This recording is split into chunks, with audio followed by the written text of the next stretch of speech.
morning po sa inyong lahat mga kapalarista. Grabe ha. May nagbabiral ngayon na post ni Senator Alan Cayetano ha. At etong post niya na to ha. Etong post niya na to. Napakaganda sana kung nagawa niya ha. Napakaganda, talagang sasaluduan siya ng Pilipino kung nagawa niya ito ha. Pero parang hindi niya yata magagawa to eh.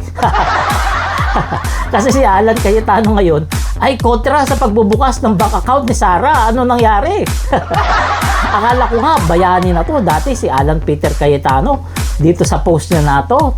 Dati nung kumandidato siyang Vice President, bilib na talagang Pilipino sa kanya kasi gusto niya buksan lahat ng bank account. Wala dapat tinatago. Pero ngayon ha, ngayon ayaw niya buksan yung bank account ni Sara. Ano nangyari ha? So yan ang pag-uusapan natin ngayon mga kababayan ha. Etong post ni Senator Alan Cayetano dati. Pero bago tayo magsimula, kung bago ka lamang sa aking YouTube channel, please subscribe na po muna, Palarista YT, para mahaba-haba po ang ating pag-uusapan. So yun mga kababayan, nakita nyo na ba itong post na to ni Senator Alan Cayetano? Pinost niya yan nung tumatakbo siyang Vice President noong 2016. Ha, nakalagay dyan, dapat yung mga kandidato ng presidente pati Vice President pumirma sa pagbubukas ng mga bank account, dollar man o peso account, para wala raw tinatago sa taong bayan. Tama naman talaga yun, di ba? Makikita mo dyan sa post niya na si Digong at saka si Alan Cayetano nakapirma na. Ibig sabihin, ready sila buksan yung kanilang bank account. Maganda naman talaga yan, di ba? Saludo tayo dyan. Pero parang hindi ganyan yung nangyari. parang kabaliktaran yata yung nangyari. Kasi ngayon, sa impeachment ni VP Sara, imbes na pabuksan niya yung bank account, ayun. Parang hinaharang pa niya, parang ayaw niyang pabuksan. Nakikita natin sa takbo ng impeachment, sa mga naratibo niya, halatang ayaw niyang pabuksan yung impeachment ni VP Sara. At may sabi-sabi pa na parang haharangin ng 4 na senador, kasama sila magkapatid, yung pagbubukas ng bank account ni VP Sara sa Korte Suprema. Yan na may sabi-sabi, nakikita natin sa post. So ano pala nangyari dito?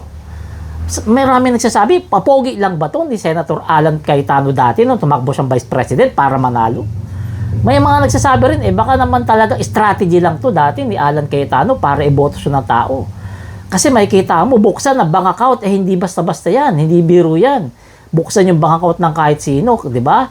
Pero itong si Alan Cayetano nung tumakbo siyang Vice President, gusto niya pabuksan lahat ng bank account ng mga kandidato. Kaya bumilib sa kanya yung mga Pilipino niyan. Pero ngayon parang kabaliktaran. Ako nakita ko lang rin itong post na ito, kaya pinag-uusapan natin ngayon kasi karapatan natin yan. Dahil Pilipino tayo, di ba? Ako binoboto ko to si Alan Cayetano, pati si Pia Cayetano, yung magkapatid. Pero syempre kailangan natin pag-usapan bakit nga ba ngayon ayaw niyang pabuksan yung bank account ni VP Sara. Kung dati 2016 okay lang buksan lahat ng bank account ng kandidato, bakit si VP Sara ngayon ayaw niya na pabuksan? Dahil ba ayaw niyang makita kung may ninakaw si VP Sara? O dahil ayaw niyang masira si VP Sara ng todo at hindi na makatakbong presidente? Etong bank account ni VP Sara na to, importanteng mabuksan to. Importante.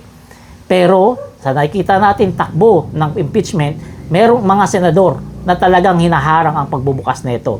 Hindi mo rin sila masisi, malay mo, di ba? Kasi syempre, kapanalig nila sila Sara, malay mo, umaasa pa sila na maging presidente si Sara, paano nga naman magiging presidente kung masisira si Sara ng tuluyan? Kasi kapag nabuksan na ang bank account, nako, tapos ang kinabukasan. Tapos ang kinabukasan ng mga nangangarap maging Vice President ni Sara. Tapos ang kinabukasan ng mga kaalyado niyang nakakulong ngayon kasi wala nang laya-laya yan. Tandaan natin, ang pag-asa lang nila, kung maging presidente si Sara, dun sila makakalaya. Pero pag hindi naging presidente, bulok sa kulungan. Di ba? Bulok sa kulungan. Si PBBM pa. Di ba? Sinigurado ni PBBM. Yung kaso, dapat tatayo yan sa korte, hindi magagamitan ng technical. Kaya, maganda yung naging pamamalakad ni PBBM. So, balik tayo rito kay Cayetano. Ano kaya nangyari dito sa kanya? Nakalimutan niya kaya to? Bakit kaya hindi niya naalala to? Bakit kaya lumabas ka agad? Bakit kaya lumabas ito ngayon? Malamang may naghalungkat ng mga netizen dyan. Nahalungkat, di ba? Naalala nila, nung kampanya ni Cayetano, Vice President, may pinost siyang ganito. Hinalungkat ngayon. Siyempre, matsatsaga yung mga netizen na yan. Hinalungkat hanggang 2016. Hinalungkat. O, yun, nakita nila. Totoo nga. O, kaya yan. Diba? Ano kayang isasagot dyan ni Senator Alan Cayetano? Kapag nakita niya yan, ano kayang idadahilan niya dyan? Bakit noong 2016, pabor siya buksan yung mga bank account ng mga tao, ng mga politiko? Bakit ngayon, ayaw niya buksan yung bank account ni VP Sara? Yan ang hihintayin natin sa isasagot niya. Kasi sigurado magla-live yan. Sasagutin niya yan. So kayo, anong sa tingin nyo? Ha? Bago tayo matapos, huwag niyo po kalimutan, please subscribe po dito sa ating bagong YouTube channel para mas mahaba-haba pa po ang ating mapagsasamahan. Salamat po.